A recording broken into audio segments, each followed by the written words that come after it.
Mrs. Ward called the very next day, thanked me for filing the paperwork, and asked that I save all her son's tissue specimens in secure storage so she could press ahead with her investigation.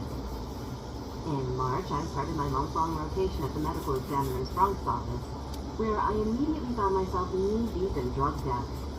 The numbers in the Bronx were staggering. More than a third of the cases I autopsied there died of substance abuse. 9 out of 23 bodies. These have been young people, too. My first 2 Bronx cases were a 46-year-old woman who overdosed on a cocktail of cocaine, methadone, and over-the-counter anesthesia, and a 47-year-old family man who was driving around with a prostitute when he had a cocaine-induced heart attack and crashed his car. A 40-year-old woman came in as a decomp with alcohol and cocaine on top. Jerry wasn't even 40 when he went through that window fleeing a crack pipe fire. Mrs. Ward tracked me down in the Bronx and continued her calls we Travis without abatement.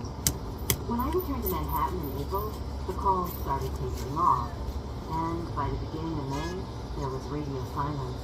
I thought perhaps she was trying to come to terms with her son's drug overdose.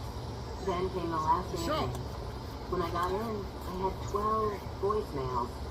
6 of them were somebody hanging up without a word, and I knew that meant it was Mrs. Ward. Before I could flee my office, the phone rang. I contemplated unplugging the damn thing from the wall, but knew there was no point, and I picked up. Dr. Novick, you have to rule Bobby's death a homicide. The police say they won't arrest the dealer, even though I told them who he is. They say it wasn't a homicide, so their hands are tied. It's up to you to tell them it was a homicide. That's your job. Mrs. Ward, I said, striving to keep the exasperation out of my voice. I have concluded the investigation into your son's death. He died of an overdose of heroin, cocaine, and Valium. I have seen this type of death many times, and I can assure you that Bobby was never in any pain, and that his death was neither violent nor prolonged. This is classified as an accident because Bobby was just trying to get high.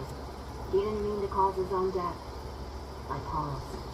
There was silence on the other end of the line.